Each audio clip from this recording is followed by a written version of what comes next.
मंडळी, मे महिन्यात भारतात कुठे पाऊस पडेल असं आपल्याला अजिबात वाटत नाही. मात्र उत्तर प्रदेशात परवाच केवळ पाऊसच नाही तर मोठं चक्रीवादळ आलं.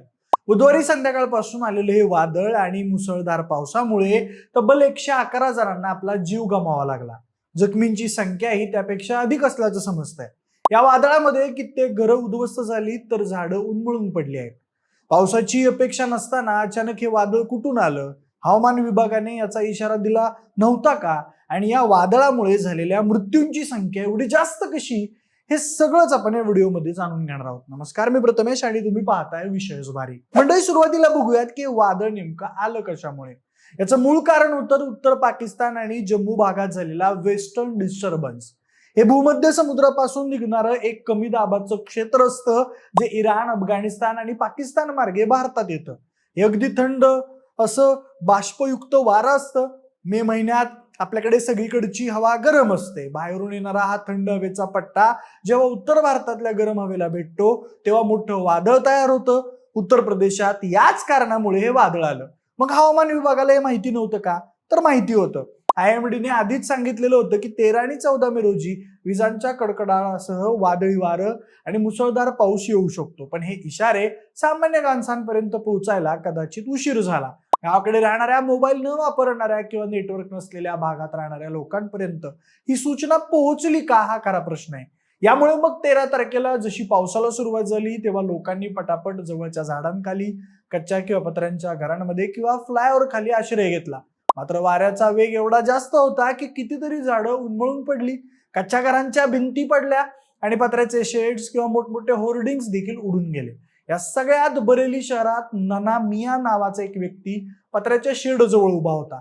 वादळाची तीव्रता वाढल्यानंतर पत्र्यासोबतच तो देखील उडून गेला. सोशल मीडियावर त्याचा व्हिडिओ तुम्ही कदाचित पाहिला असेल. नशीब बलवत्तर म्हणून त्याचा जीव वाचला. पण अख्खा माणूस एखाद्या कागदाप्रमाणे उडून जातो यावरूनच या वादळाच्या ताकदीचा अंदाज येतो. तसेच वाऱ्यामुळे विजेचे खांबही कोसळले होते. कितीतरी गावांमध्ये अजूनही वीज पुरवठा सुरळीत झालेला नाही. वादळ एवढं मोठं होतं की दिवसा देखील अंधारून आल्यासारखं वाटत असल्याची माहिती काही स्थानिकांनी मीडियाला दिली. मीडिया रिपोर्ट्सनुसार सगळ्यात जास्त मृत्यू हे झाडं, भिंती अंगावर कोसळून तसेच वीज पडून झाले आहेत. या सगळ्यात प्रयागराज हा सगळ्यात जास्त बाधित जिल्हा ठरला. एकाच जिल्ह्यात सुमारे 30 जणांचा बळी गेला.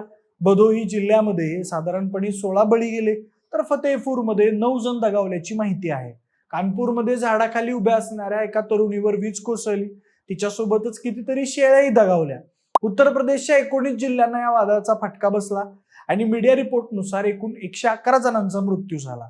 जखमींची संख्या देखील खूप मोठी आहे. त्यामुळे मृतांचा आकडा आणखी वाढण्याची भीती व्यक्त करण्यात येते. भदोही, बदाऊन आणि फतेहपूरमध्ये अनेक लोक झाडाखाली किंवा कच्च्या मातीच्या घरात असताना मृत्युमुखी पडले. वादळात झाडाखाली उभं राहणं आणि कच्च्या घरात राहणं या दोन्ही गोष्टी अत्यंत धोकादायक असतात. उत्तर प्रदेशातील ग्रामीण भागात आजही लाखो लोक कच्च्या घरांमध्ये राहतात. जेव्हा भिंती कोसळतात तेव्हा बाहेर पडण्याचा मार्ग नसतो. रात्रीची वेळ, काळोख आणि वीज गेलेली, त्यात हे वादळ आलं. त्यामुळे लोकांना सुरक्षित ठिकाणी जाण्याचाही वेळ मिळाला नाही. या वादळात माणसांसोबतच कितीतरी प्राण्यांनाही आपला जीव गमावा लागला.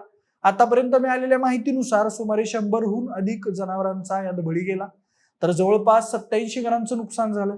शेतीचंही यात मोठं नुकसान झाल्याचं सांगण्यात येत आहे. ज्यांचं आयुष्यच शेती आणि पशुपालनावर अवलंबून आहे त्यांच्यासाठी हा एक मोठा आर्थिक फटका देखील आहे. दरम्यान उत्तर प्रदेशातील या दुर्घटनेबद्दल रशियाचे राष्ट्रपती पुतीन यांनी शोक व्यक्त केलाय. एका एक्स पोस्ट मधून त्यांनी ही घटना दुर्दैवी असल्याचं म्हटलंय. या वादळानंतर योगी सरकार आता ऍक्शन मोडवर आलं असून 24 तासांच्या आत पीडितांना मदत मिळावी असे आदेश मुख्यमंत्र्यांनी दिले आहेत. आता इथून पुढे मदत मिळाली ठीकच आहे, पण जे गेले त्याचं काय? उत्तर प्रदेशातील हे वादळ म्हणजे खरं तर संपूर्ण भारतासाठी असलेला एक इशारा आहे. हवामान बदलामुळे अशा वादळांची तीव्रता वाढत असल्याचं पर्यावरण तज्ज्ञ सांगतायत. उष्णता वाढत असल्यामुळे वातावरणात ऊर्जा जास्त असते. त्यामुळे वादळ लवकर तयार होतं आणि खाली येणारं वारं अधिक शक्तिशाली होतं. यापूर्वी पश्चिमेकडून येणारा वेस्टर्न डिस्टर्बन्स हा केवळ हिवाळ्याच्या आसपास यायचा.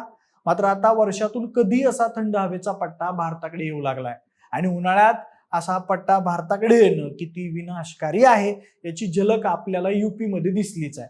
बऱ्याच जणांना हा प्रश्न पडलाय की युपी मधील हे वादळ महाराष्ट्राकडे सरकू शकतं का?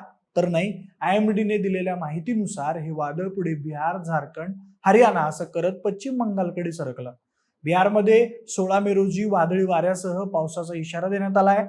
पश्चिम बंगाल आणि सिक्कीममध्येही अतिवृष्टीचा इशारा देण्यात आला. दिल्लीमध्येही या वादळाचा प्रभाव जाणवला आणि काही ठिकाणी गारपीट झाली.